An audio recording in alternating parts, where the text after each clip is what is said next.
올해가 이제 2019년이죠. 그래서 저도 이제 전공이 지금 현재 한국교회사인데요. 3.1운동이 아주 100주년으로 큰 일입니다. 근데 저는 학교에 이제 보직을 맡고 있고 그래가지고 학자로서 3.1운동을 막 파야 되는데 그걸 이제 못하고 있습니다. 그런데 올해는 우리가 이런 국내적으로 볼 때는 3.1운동 100주년이지만 또 중요한 게 뭐냐면 사실은 베를린 장벽 붕괴 30주년입니다. 한 세대가 지났습니다. 그래서 2019년인데 1989년 11월에 베를린 장벽이 붕괴됐습니다. 그럼 이 베를린 장벽의 붕괴는 무엇을 가져오냐면요, 사회주의의 붕괴.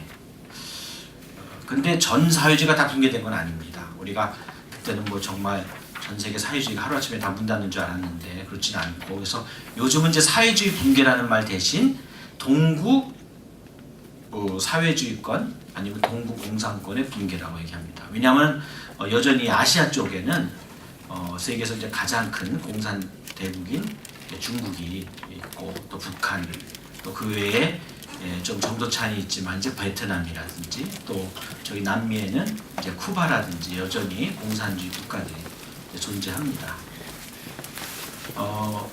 이 공산주의, 특히 동구 공산권, 중앙아시아는 옛날에 그 위치적으로는 아시아지만은 러시아의 러시아 연방, 소련이라는 게 연방 아닙니까? 소비에트 그 연방이라는 뜻인데요. 그래서 소련의 위성국으로 존재했기 때문에 이 중앙아시아의 각국들은 위치는 아시아지만은 정치 변동은 소련과 같이 가서 동유럽과 함께 그 운명을 같이 했다고 할까요? 그래서 이 동구 공산권이 사실은 이 동독부터 이쪽의 몽골까지 이 유라시아를 관통하고 굉장히 넓은 가운데 벌어지고 있습니다. 저는 이제 그 사회주의권 선교, 특히 구사회주의권 선교에 관심을 가졌습니다. 왜냐하면은 제가 지금 한국에서 장로회 신학대학교에서 한국교회를 가르치는데요. 왜 한국교회에서 가르치게 됐는가? 그걸 얘기하는 것도 참 모르는 여러 가지 시간이 걸릴 텐데 그건 뭐 여기서 상관이 없기 때문에 얘기하지 않는데, 저는 목사 안수를 받고 곧 하나님의 부르심을 받아서 제가 1990년 2월에 안수를 받았습니다. 그때 바로 구공산권 붕괴가 막 시작이 됐죠.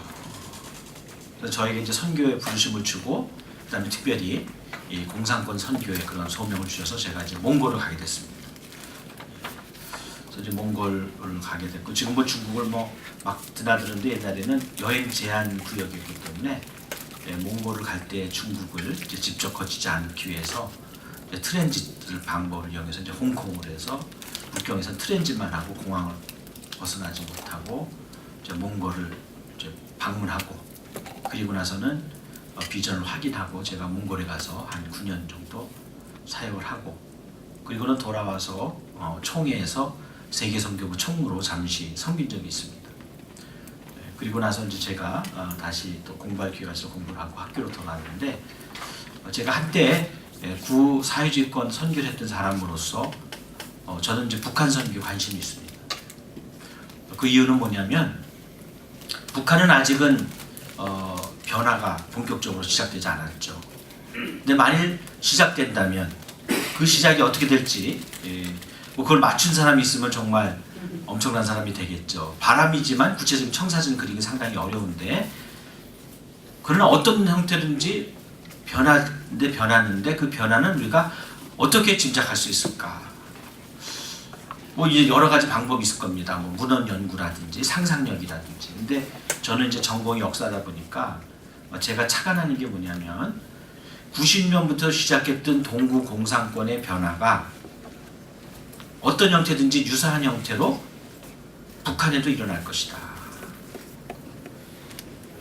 그러니까 동구권에서 일어났던 지난 30년의 역사는 앞으로 북한에서 이루어질 미래가 된다는 거죠.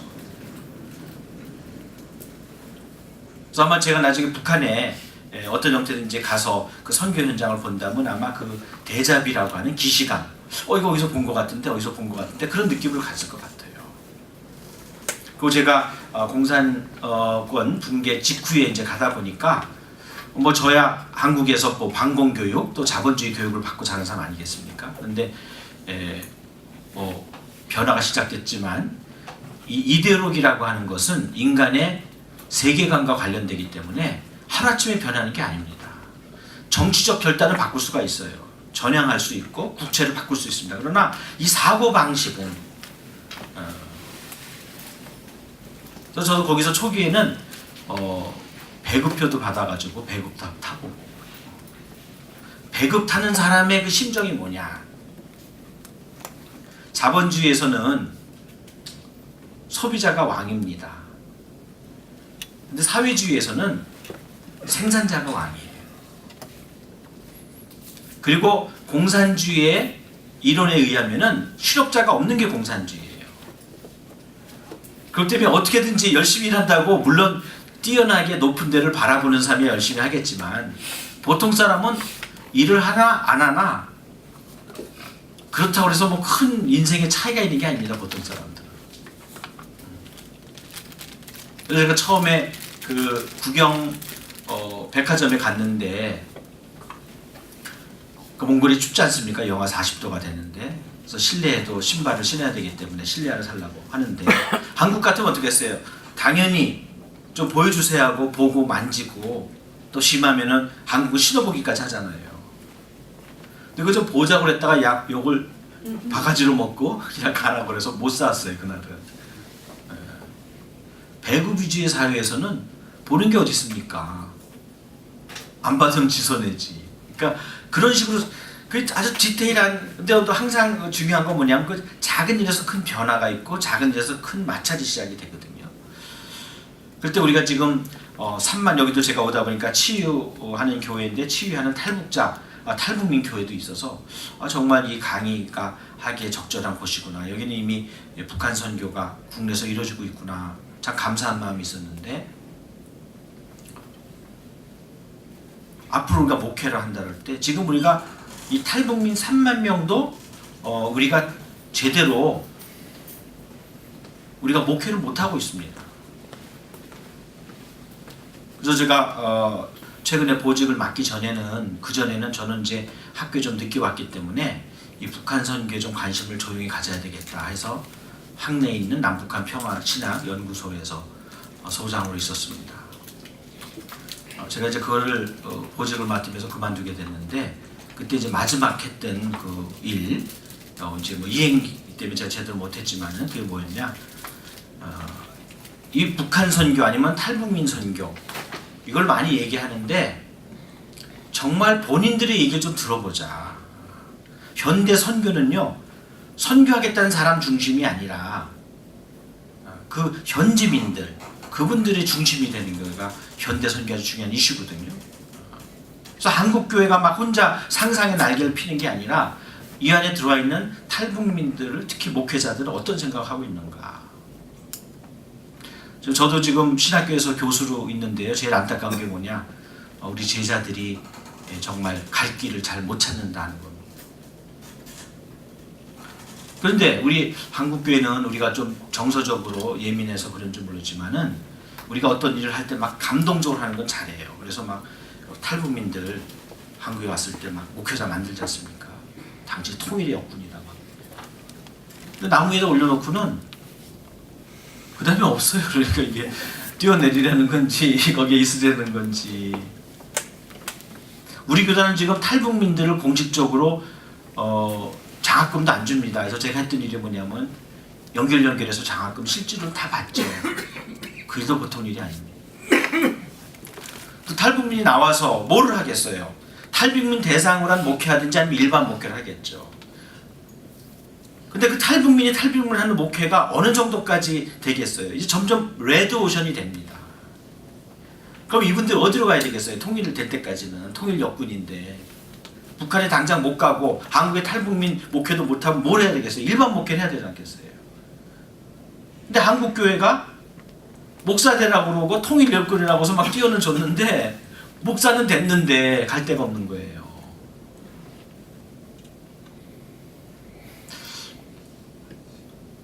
그래서 그런 얘기를 들어보는 겁니다.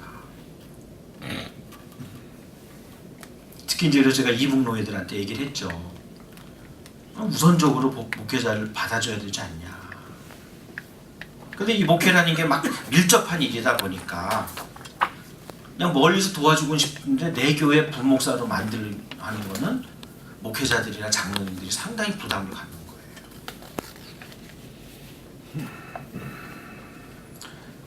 제가 이 강의에 뭐 시간에 맞춘다고 그랬는데 강의는 안 들어가고 자꾸 딴소리만 해가지고 과연 맞출 수 있을까?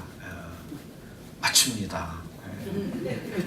안 되면 하다가라도 중단을 하니까 너무 걱정하지 마시고. 근데 이 좀 구구한 얘기를 하는 이유는 뭐냐?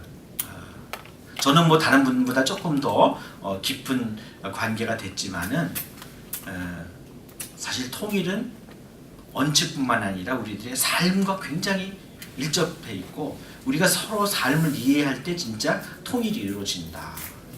굉장히 중요합니다. 그래서 제가 올해는 학생들을 종교개혁지 현장 답사하는데 보통 스위스, 이태리 아니면은 독일 가잖아요. 근데 이번에는 특별히 제가 동독을 위주로 해서 갑니다. 그리고는 동유럽. 왜냐하면 세계 선교에 있어서 저도 이렇게 그 구사회주의권에 가서 선교했지만요. 그게 시작될 때 어떤 담론이 있었냐면은 사회주권 선교 대박론이 있었어요. 근데 한 세대 지나서 지금 대박이 터졌냐? 안 터졌습니다. 우리는 공산주의 무너지면 다 교회로 막 미어터지게 올 줄 알았는데 다 시장으로 가고 돈으로 가지. 아니 하나님 없이 몇십 년을 살았던 사람들이 뭐가 답답해서 하나님한테 오겠어요? 그 사람들이 뭘 택하겠어요? 그 사람들이 왜 하나님 믿으려고 뒤엎습니까? 아니잖아요. 자유와 번영을 위해서 하는 거거든요. 그분들은 뭐입니까? 자유와 번영을 위해서 가는 거예요. 그러니까 거기서 하나님의 자리가 별로 없습니다. 그게 지난 30년 각국의 선교적인 결과예요. 그래서 제가 이 사회주의권 선교 대박론은 이제는 허구로 판명됐다는 논문을 쓰려고 제가 지금 자료를 모으고 있어요. 그럼 북한은 어떠냐? 우리가 이제 정치적으로 북한 대박론도 나왔지만 우리 교회 안에서 보면 북한 선교 대박론, 그 뭐 신학적 문제도 다 없어지고 정말 우리가 다 곳곳에 가서 교회를 세우고 그럼 세우는 데마다 거기에서 오랫동안 몰려져서 교회가 꽉꽉 차고 북한이 갑자기 하나님의 나라처럼 변하고 천국과 비슷한 나라가 된다? 저는 그렇게 생각하지 않습니다. 그럼 먼저 남한이 그렇게 변했어야죠. 70년을 더 믿었는데. 근데 70년 더 믿었는데 우리도 별로 우리 한국교회 모습이 지금 하나님 나라하고 많이 비슷하지 않다 해서 막 문제가 생기는데 문제가 터지고 났을 때 사람들이 위기가 닥칠 때 교회로 막 몰려드는 거 그거는 기독교적 전통이 있는 미국과 같은 데서 홍보용으로 만들 때만 가능한 얘기예요. 뭐 9.19 터졌을 때 막 사람들이 몰려온다든지 이타지는 끝나고 났을 때 막 승전했을 때 막 교회로 막 와서 종치고 하면서 하는 건데 그것도 잠시지 계속 안 간다는 거죠. 그래서 우리가 우리 통일에 대해서 조금 더 구체적으로 알아보고 또 그거에 기초해서 통일 선교도 좀 깊이 알아봐야 되겠다는 그것이 이제 제 오늘 강의로 들어가기 위해서 여러분을 좀 이렇게 끌어들이기 위해서 제가 이런저런 얘기했습니다. 자, 통일의 필요성은요. 그러니까 이제 통일 대박일 수 있죠. 그러나 쪽박일 수도 있다. 이건 우리 학의 나름이게 되는 거고요. 또 거기에는 하나님의 은총이 있어야 되겠죠. 그래서 그동안 보면 필요성에 대해서 보면은 주로 어떻게는 많이 나옵니다. 그래서 통일의 노하우는 많이 있어요. 하우라고 하는 거. 그러나 통일의 필요성은 why, 왜라고 하는 거는 얘기를 하지만 깊숙하게 얘기한 바가 별로 없다는 거예요. 그냥 당연하겠거니 하고 전제하는데 반드시 그렇진 않다. 그래서 그런 면에서 오늘은 왜를 한번 따져보자 하는 거고요. 어떻게는 여러분이 다른 글을 참조할 수도 있고 저도 나중에 또 아마 어떻게를 더 쓰겠죠. 예, 그래서 저는 이제 기독교 통일 전략을 넘어서서 통일 신학으로 나가야 된다 하는 것이고요. 그러면 이 61페이지 중간 부분을 보면요, 통일에 대해서는 여러 태도가 있어요. 제가 보니까 통일지상주의, 통일현실주의, 통일무관심주의, 이게 세대차와 같이 갑니다. 미운하고나 나이 드신 분들은 통일지상주의예요. 근데 우리 때만 해도 이제 저도 조금 이제 한갑이 넘어서 늙어가고 있지만은 아직 통일 현실주의입니다. 해야 되지만 꼭 해야 되는 건 아니다. 좋으면 하고 아니면 안 할 수 있다.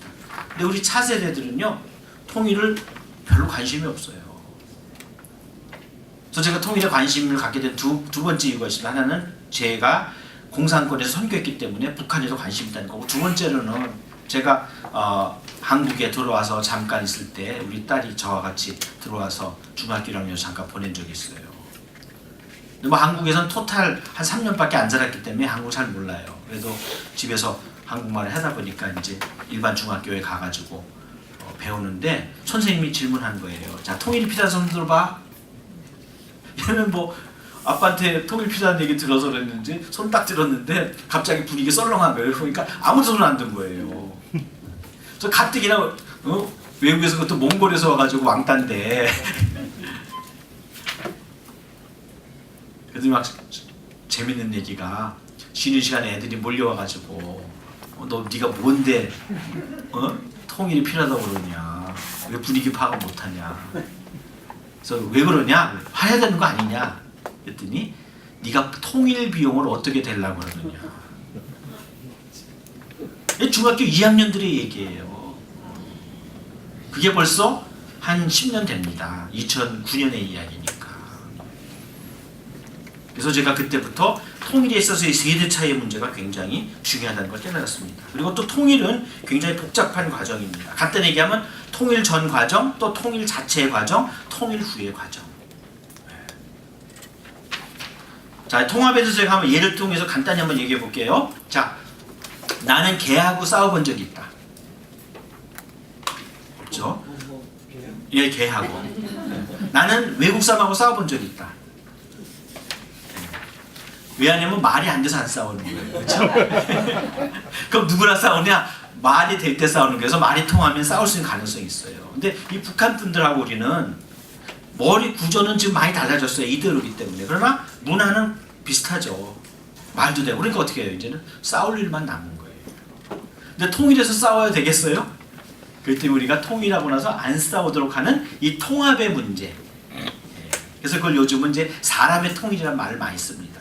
체제의 통일, 땅의 통일만 중요한 게 아니라 정치적 통일, 경제적 통일도 중요하지만 문화적 통일, 사람의 통일이 중요하다. 맨날 싸우려면, 성경에서 그렇잖아요. 매일같이 싸우는 여인과 사는 것보다는 혼자 사는 게 낫다. 매일같이 싸우는 여인은 끊임없이 떨어지는 물과 같다. 그 거꾸로 대표로 남자를 하고 여자를 내서 그렇지, 사실은 매일같이 싸우는 지긋지긋한 남편하고 사는 것보다는 혼자 사는 게 낫고. 근데 이제 잘못하면 통일 후가 우리가 그런 식이 된다는 거죠. 그래서 이제 제가 이거를 가지고 그럼 역사적 접근을 가지고 한번 해보자 해서 우리가 통일 했는데, 보니까 왜 그럼 우리가 이렇게 통일에 목매나 해보니까 첫 번째, 과거에는 우리는 통일 국가의 전통이 있다. 그래서 우리 한국을 실제 역사를 보면요, 둘이 된 적도 있고 셋이 된 적도 있어요. 그러나 우리는 뭐를 생각하냐면 항상 한 국가, 일국가론이 정상이라 생각을 하는 거예요. 그러니까 그 생각이 있으니까 지금도 우리는 남북 대치를 정상관계를 안 보내요. 그러니까 어떻게 해야 돼요? 빨리 통일해야 된다고 보는 거죠. 그래서 여러분 동북공정이라고 알죠? 중국 분들이 이 만주에 대한 역사를 가지고 우리 역사적 싸움이 있는데요. 그때 그분들이 우리가 공격한 적이 있어요. 뭐냐면 여러분, 우리가 옛날에는 어떻게 국사를 배웠냐면요, 삼국시대 다음엔 통일신라시대, 그 다음에는 고려, 그 다음에 조선 해서 통일신라부터 고려, 조선까지 해서 통일국가인데 우리가 지금 갈라져서 빨리 통일이 돼야 된다, 이런 식으로 공부를 했어요. 그러다 보니까 통일이라는 건 뭐예요? 하나라는 거죠.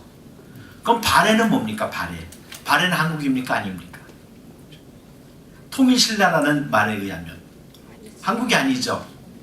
근데 우리가 그 용어 때문에 발해를 버릴 수 있어요? 없어요? 없죠. 그래서 요즘 여러분 역사책을 보세요. 요새는 남북국 시대 아니면 남북조 시대라고 하는 이국가론을 얘기합니다. 그래서 지금 여기서 한국이 반드시 하나가 돼야 되냐 말아야 되냐 그걸 떠나서 우리는 오랫동안 우리 의식 가운데 가장 한국의 자연스러운 국가는 한국가라는 생각을 갖고 있습니다. 더구나 이거는 민족이 하나이기 때문에 한민족 한국가라는 것이 있기 때문에 우리는 늘 통일만 들으면 가슴이 뛰는 거죠.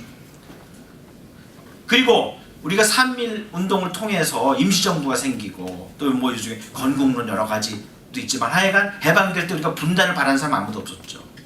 또 분단된 채로 나라가 되고 그 다음에는 갈라져서 지금 대치해 왔단 말이죠. 그럼 이 모든 문제를 어떻게 해결해야 되느냐? 통일을 해야 된다는 거죠. 그래서 건국의 완성, 광복의 완성은 통일을 해서 이루어진다 하는 것이 우리의 주장이 되겠습니다. 그리고 현재로는 자 지금도 평화협정이나 정전협정이나 여러 가지 굉장히 중요한 정치적 이슈인데요. 뭐 좀 정치적 상세한 내용을 떠나서 지금 여러분 마음이 편합니까? 대부분 한국 사람은 편해요. 그래서 대한민국 사람은 세계에서 가장 소심줄과 같은 신경을 가지고 있다. 그렇잖아요. 뭐 터지면 외국 사람도 CNN 막 들으면 막 전화 오잖아요. 외국에 사는 우리 친척들로부터 괜찮냐. 안 괜찮으면 어떻게 하겠어요. 우리는 공포의 일상화가 되는 삶입니다. 그래서 이걸 민감하게 느끼면은 우리는 다 미쳐요. 그렇잖아요. 그래서 지금 요즘 뭐 또 정치에 대해서 여러 가지 판단이 있는데 어쨌거나 지금 현재로는 조금 남북 대치가 조금 긴장이 완화됐습니다. 근데 얼마 전에 한참 심했을 때 트럼프와의 그 이루어지기 전에 어떤 일이 있었는가 한참 굉장히 무서웠어요. 그래서 제 아는 분 멀쩡한 교수가 무서워서 누구 정보를 들었는데 무섭다. 나 좀 가야 되겠다. 그래서 외국을 가려는 사람도 있어요. 근데 얼마 전에 보니까 안 갔더라고요. 분위기 달라졌으니까. 근데 우리가 왜 이런 분위기 가운데 살아야 되냐 이거죠. 그리고 그걸 왜 우리 자식에게도 넘겨줘야 되느냐. 남들은 그런 불행과 불안 없이 잘 사는데 왜 우리만 살아야 되느냐. 미래 우리가 많은 경우 이제 바로 통일 대박론과 연결되는데요. 통일이 되면 우리가 정말 강대국이 될 것이다. 그런데 그러기 위해서는 독일도 통일할 때 했던 중요한 전략이 뭐였는가? 우리의 통일은 결코 유럽에 위협이 되지 않겠다는 걸 계속해서 설득했던 겁니다. 우리가 강대국인데 우리가 강대국이란 건 뭐예요? 주위 나라로 하여금 신뢰가 바탕되지 않은 것은 위협이 되는 겁니다. 그래서 우리의 그러나 우리는 늘 이제 우리 정치하는 분들도 그렇고 제시하는 청사진이 뭐예요? 통일되면 된다. 그러니까 어떻게 해야 돼요? 통일해야죠. 그래서 우리가 하나라는 역사의식을 배웠고 그리고 우리 근대사에 있어서의 여러 가지 굴곡적인 것이 통일이 돼야 완수가 되고 그리고 지금의 이 불안과 여러 가지 문제점 그래서 우리가 흔히 통일병을 얘기하는데 이 분단병이라고 하는 이 분단병을 없애려고 하는 이 문제점 그리고 나가서 우리의 아름다운 대한민국의 미래상 그 모든 게 다 통일과 연결됐다. 그래서 이거는 역사적으로도 통일은 필요하다 얘기할 수 있겠습니다. 그럼 통일과는 다양한 주체들이 관련돼 있어요. 그래서 저는 그거를 개인, 사회, 국가, 국제사회로 나눠보고 그 다음에 우리가 관심인 교회 그래서 이게 총 5개를 말씀을 드리려고 합니다. 벌써 반이 끝났습니다. 예. 자, 개인이 국가와 관계가 없으면 모르는데 이 국가의 분단은 개인에게 엄청난 영향을 줍니다. 64페이지입니다. 저 먼저 이 땅의 이산가족 정말 지척인데요. 세계에서 가장 혹독한 분단이 남북 분단입니다. 독일만 해도 왔다 갔다 했잖아요.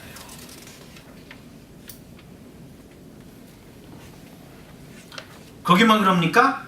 남북한 주민들 요즘은 뭐 많이 좀 달라졌고 그래도 지금 문제 삼으면 문제가 됐는데 그거 뭐냐? 원래 국가의 허락 없이는 북한 주민을 접촉할 수가 없어요. 그렇죠? 우리 같은 민족인데 그래서 제가 80년에 처음 해외여행을 가는데 그때는 단수 여권이죠. 비자뿐만 아니라 여권 자체가 단수예요. 한 번 나갔다 오는 거. 그래서 일주일 그때 일본을 가는데 가려면 뭘 먼저 해야 됐습니까? 그 방공교육 받아야 됐죠. 그 핵심은 뭐냐? 외국 나서 친절한 사람은 간첩이다.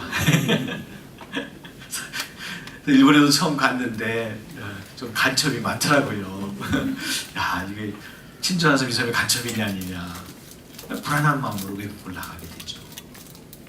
그리고 제가 또 몽골 처음 갔는데 아까도 말씀드렸듯이 처음에는 중국과 관계 없잖아요. 92년도 수교돼서 그 전에 갈 때는 혹시라도 모르기 때문에 제한국가 그 방문하는 것을 하고 그게 이제 또 뭐 그 당시 정보기관에도 가서 허락을 받고 와야 외교부가 허락해야 이제 갈 수가 있는. 그래서 북경으로 갈아탄다고 그러는데 나라가 조금 해서 그런지 뭐 게이트를 갔는데 가도 맨 구석으로 가는 거예요. 구석에 딱 내렸더니 보니까 거기에 두 군데가 마지막에 갈라져요. 그러니까 우리랑 똑같은 분들이 있어요. 근데 북한 말을 하는 거예요. 보니까 열로 타면은 울란바토르 몽골을 가는 거고 열로 타면 평양을 가는 거예요. 고려 여행사 비행기하고 그 몽골 미야트 비행기가 나란히 있어요. 같은 게이트를 쓰는 거야. 열로 가면 몽골, 일로 가면 평양. 잘못 들어가서 이렇게 되면 나중에 만사해가지고 텔레비 나오는 그런 상황이에요. 북한 사람들은 수십 명을 한꺼번에 보는데 마음이 참 무슨 슬프더라고요. 선생님은 무슨 질 하십니까? 거기는 또 그런 말 하잖아요. 무슨 일 하느냐 그래서 예, 선생질 합니다. 선생이라서. 제가 그때 지금도 이런 왜곡적인 거 하다못해 우리가 스포츠에 있어서 단일팀이라든지 우리 생각해보면 아무것도 아닌 것 같은데 이 분단이 우리 곳곳에 영향을 주고 있다는 거죠. 그럼 이런 걸 해결하는 건 뭐냐? 통일이라는 거죠. 또 디아스포라 우리 남북한만 그렇습니까? 우리 대표적으로 일본의 조총련과 민단, 미국에도 뭐 우리가 흔히 얘기할 때 잘못하면 이제 그게 사람들 함부로 이렇게 이름 붙이는 거게 되긴 하지만 뭐 신북인사다, 뭐 친한인사다. 전 세계의 우리 동포들도 다 이대로기 때문에 갈라지게 된다는 거죠.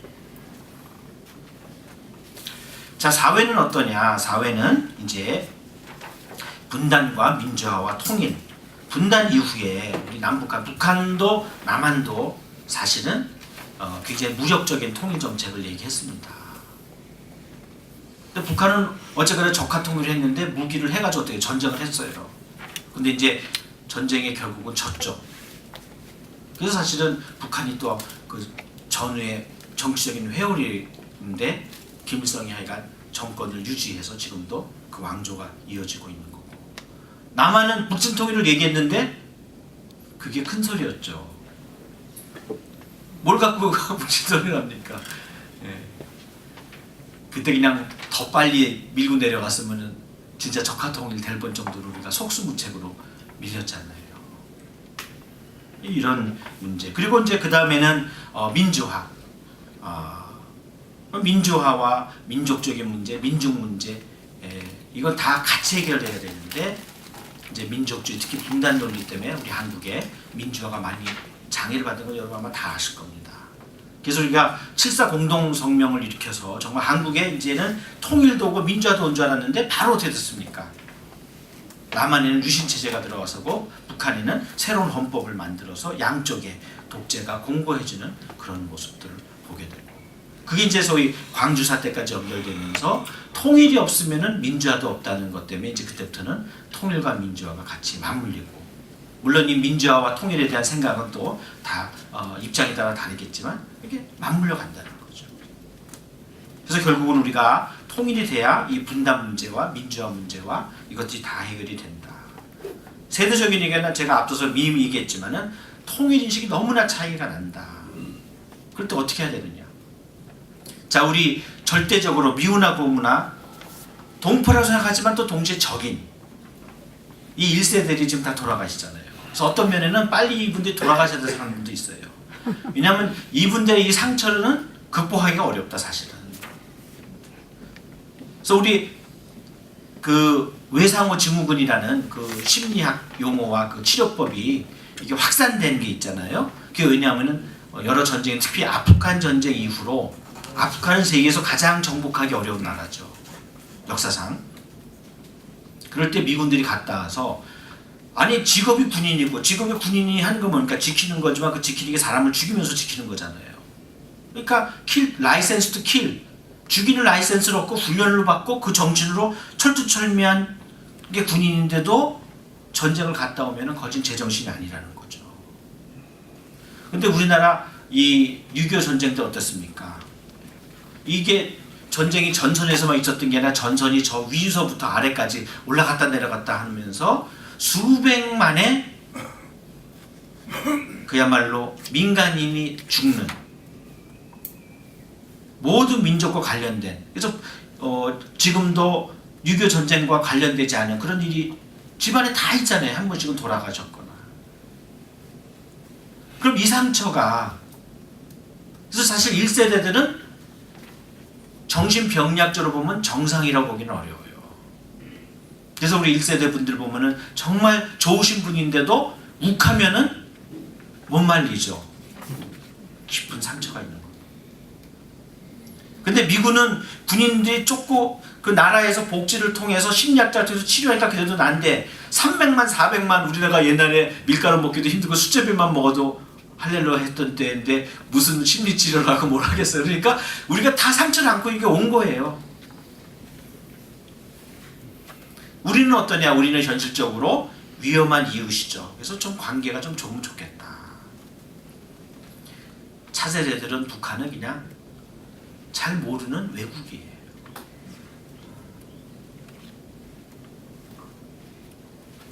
그럼 이런 문제, 그럼 우리가 통일 안 할 거냐? 그럼 차세대에게 무엇을 전수해서 우리가 안 되면 그 세대라도 통일을 하게 할 거냐? 이게 굉장히 중요한 거죠.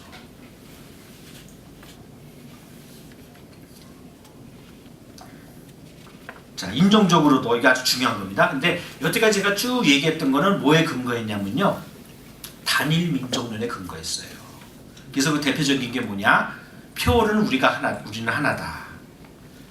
또 상징으로는 한반도기, 그렇죠? 국가도 하나라는 걸 보여주고 우리가 하나다, 우리가 남이가, 그렇잖아요. 근데 한국은 지금 급속도로 다민족, 다종교, 다인종 사회로 바뀌고 있습니다. 지금 한국은 평균 매년 한 30만 정도가 줄어들고 있고요. 한국인들은 외국인은 매년 10만 이상씩 늘고 있어요. 그래서 앞으로 두 세대가 지나면 한국인의 3분의 1이 외국인이 됩니다. 이민 정책을 적극적으로 하지 않아도 지금 추세로만 가도, 그럼 우리 여기 중에 3분의 1은 목사님, 장로님, 권사님들 3분의 1은 지금 외국 분들이에요. 우리가 잘 상상이 안 갔는데 사실은 깔뱅도 어떤 사람입니까? 깔뱅도 프랑스 사람이에요. 어디서 목회했어요? 제네바에서 목회한 거죠. 그럼 같은 한자권에서 지금 중국 목사님이 오셔서 이 치유한 교회의 당회장이 되는 거나 마찬가지예요. 우리가 워낙 오랫동안 단일 민족 패러다임 가운데, 그 역사 가운데 살아서 남이 이상해서 그렇지, 지금 한국은 뉴 코리안이 엄청나게 많아지고 있어요. 그래서 이건 단지 선교의 문제가 아니라 교회의 문제, 교회의 체질 변화까지 돼야 되는데, 제가 이 얘기를 꺼내는 건 뭐냐면, 자, 우리는 점점 세대가 갈수록 통일에 대한 의식이 약해지지만, 그래도 단일 민족론에 의해서 통일을 적극적으로 반대하는 사람은 없어요. 그러나 새로운 우리 한국에 오는 분들 대부분 왜 옵니까? 우리 70년대에 미국에 잘 살려고 이민 갔던 것처럼, 아메리칸 드림을 갖고 미국에 갔던 것처럼 이제는 코리안 드림을 갖고 한국에 오는 거예요. 그럼 그분들이 이 땅에 오는 이유가 내 한 목숨을 바쳐서 내가 희생을 해도 통일을 위해서 오는 분들입니까? 아니면 잘 살러 오는 분들입니까? 근데 그게 그들이 갖는 코리안 드림과 관계가 없으면 그분들이 통일을 찬성할까요? 말까요? 아니죠.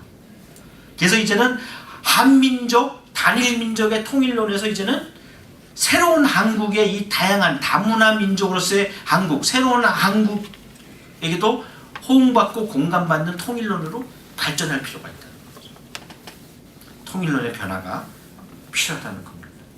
그래서 우리는 통일의 꿈이 있지만, 그리고 번영의 꿈이 있는데, 이것을 우리가 같이 해야 된다. 자, 국가적으로도 그동안 이제 국가가 해야 될 일은 전쟁을 막고 안보를 지키는 일이고, 이거가 통일을 해야만 되죠. 정전과 경제 발전의 문제. 우리가 그동안 북한과 남한 다 합쳐서 국방비를 얼마나 많이 필요 없는 돈을 쓰면서 쥐장을 받고 있습니까? 지금도 무기 사는 돈만 해도 엄청난 거죠. 근데 안 할 수는 없잖아요. 문화적으로도 자 앞으로 이런 새로운 사람이 올 때 어떻게 하느냐. 우리보다 앞서갔던 다문화 다민족 국가들은 이 사회 통합을 굉장히 중요시 여겼습니다. 그래서 영국 같은 나라는 영어 교육을 공짜로 시켜줬어요. 왜? 영어를 못하면은 그 사람만 답답한 게 아니에요. 영국 원래 있던 원어민들도 답답한 거예요. 아니 예스 노면 그냥 1분이면 끝날 거를 설명을 하고 30분 걸리면 어떻게 해요? 그 사람한테. 그럼 그런 사람 한 10명 보면 하루 저녁 끝나는 거야. 그렇잖아요? 이 콜센터 같은 데서도 한 500명을 하루에 해야 되는데 말 더듬거리는 사람 한 10명 붙잡히면 하루 종일 가는 거예요. 그러면 어떻게 돼요? 갑자기 고용을 수십 배를 해야 되는 거예요. 근데 이제 뉴질랜드 규모가 작잖아요. 그러니까 뉴질랜드 같은 거 어떻게 하냐? 하긴 해야 되는 돈으로 할 수가 없어요. 그래서 어떻게 합니까? 국가에서 IELTS, 토플과 같은 거예요. 그거 6.5를 받아야만 이민 받는다는 거예요. 6.5는요. 토플 받을 때 외국에 우수한 대학을 갔을 때 받는 거예요. 그래서 학생들도 그 6.5를 못 받아서 유학 못 가는 애들이 많아요. 그런데 이민 가는 사람이 어떻게 되게 뭐 40대 돼가지고 투자금이라고 가는 사람이 6.5 갖고 받습니까? 그러니까 영어 안 되면 오지 말라는 거예요.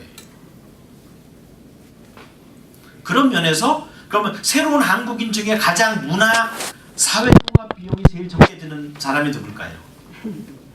북한 사람이겠죠. 그래서 뭐 정치적으로 되기 때문에 좀 민감하지만은 이 개성공단 같은 거 그냥 알아듣잖아요. 뭐 야 70년 동안 해서 달라져서 그렇지 이 말이 알아 길에 하면 끝나는 거예요. 그리고 이제 이런 문제에 있어서 우리 정부와 민간이 공존해서 나가야 된다. 그래서 뭐 민간 주도형과 정부 주도형인데 이건 정치와 여러 사회 요소가 있기 때문에 우리가 같이 공존해 나가는 게 중요하다. 국제사회로 보면요. 자 우리가 자주적인 면에서 통일을 가는 것도 굉장히 중요합니다. 그러나 그러기서 어떻습니까? 이 자주적인 통일이 인접국가에 있어서 위협이 되면 안 돼요. 이건 제가 앞에도 얘기했듯이. 그래서 그러니까 끊임없이 왜냐하면 내 행복이 모든 사람의 행복은 아니에요.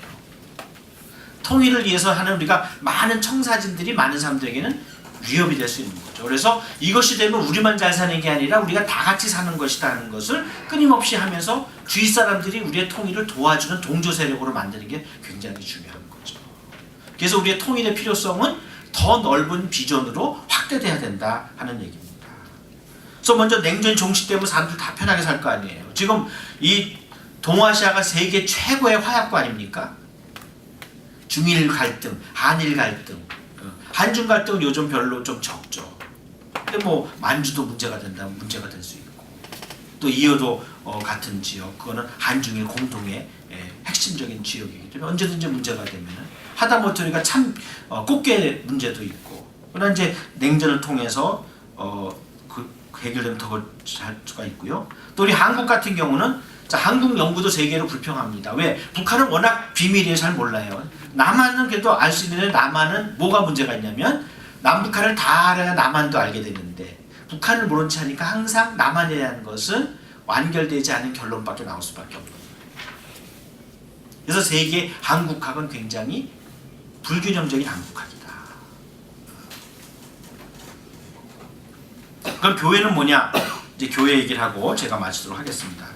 자, 교회는 일단 통일을 가장 관심 있는 주체다. 그리고 또 최근에는 이 사회 담론에 적극적으로 나서려고 하는 그런 모습을 갖고 있는데 통일이 중요한 거죠. 그리고 나서 정부가 민간 공조 분야에서도 가장 그동안 노하우를 많이 쌓았고 그리고 교회 자체가 세계성을 갖고 있기 때문에 교리에서 굉장히 활발하다. 그래서 우리는 자원도 있고 조건도 있고 필요성도 있다. 그걸 요약해서 세 가지만 말씀드리겠습니다. 첫째, 역사적 이유. 자, 한국의 기독교 중심은 어디였습니까? 북한입니다. 그래서 분단을 통해서 우리는 가장 핵심적인 지역. 다행히 남한 안에서도 분단 이후에서 남한이 다시 커가지고 세계적인 교회 성장을 보였지만 그러나 우리 역사상으로 우리는 이 기독교가 왕성했던 곳을 회복해야 될 필요가 있다.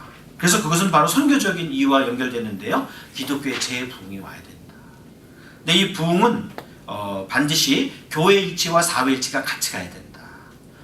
제가 이제 라이프치히와 드레스덴이라고 하는 동독 지역을 발렸는데요. 이 드레스덴이라는 지역은 그 공과대학, 드레스덴 공과대학은 유명한 대학인데 완전 가면 살기 좋은, 정말 좋은 곳이 됐어요. 그래서 서독 사람도 살기 원하는 선호 지역이 바로 드레스덴입니다. 근데 라이프치히는 거의 인문학이 발달해요. 저도 인문학 전공이라서 뜨끔한데 인문학이 발달하다 보니까 통독 이후에 변화가 많지 않았어요. 그래서 이 드레스덴은 대학과 산업과 그 도시 전체가 시너지 효과를 가지면서 계속해서 투자가 되고 기업이 오고 대학은 그 연구소를 만들고 이러면서 시민들이 또 몰리고 이러면서 심지어 드레스덴에 살면서 직장을 비행기 타고 독일 내에서 왔다 갔다 하는 사람들도 생길 정도로 살기 좋은 곳이 됐다. 그래서 제가 어떤 모 장소에서는 자, 우리 기독교는 단순히 교회만 세우겠다는 게 아니라 우리가 뭐 마을 목회 그런 얘기도 있잖아요. 그래서 정말 대학을 세우고 대학을 해서 나라 전체가 같이 다 잘 사는 그거의 핵심이 돼야 되겠다. 우리 처음에 선교에 있어서 그런 일을 한 것처럼 그런 우리의 비전도 좀 넓어져야지 그 교회만 건물 짓다 하는 것은 쉽지 않다. 자, 결론입니다. 여러 가지 제가 역사적인 것도 한번 쭉 살펴봤고요. 또 사회의 다양한 주체를 통해서 살펴봤습니다. 결론은 뭐냐? 통일은 해야 된다. 그러나 그걸 좀 들여다보면 이렇게 복잡한 일들이 있다. 근데 이 복잡한 문제들을 우리가 장애로만 생각하지 말고 하나하나씩 해결할 때 통일에 더 접근할 수 있다. 그래서 저는 앞으로 통일 전문가들이 많이 나오고 우리 학생들에게도 얘기합니다. 우리 북한 기독교 70년 단절 때문에 북한 교회사 전공자가 없습니다. 그래서 북한 교회도 좀 연구하고 또 북한 선교도 연구하고 그리고 정말 북한 선교가 원하면 제가 학생들한테 그래요. 그럼 지금 사회주의 국가 가서 선교를 하고 있어라. 그러면 사회주의 인간을 이해한다. 그러면 너희들이 북한에 선교될 때 그걸 옮기면 된다. 근데 너희들이 이상만이지 전혀 사회주의 인간과 같이 살아가는 훈련을 하지 못하면 너희들은 말이 통하기 때문에 남은 것은 싸울 일밖에 없다. 그럼 예수전으로 가서 맨날 싸울래? 그렇게 얘기를 하고 있습니다. 이걸로 제 강의를 마치도록 하겠습니다.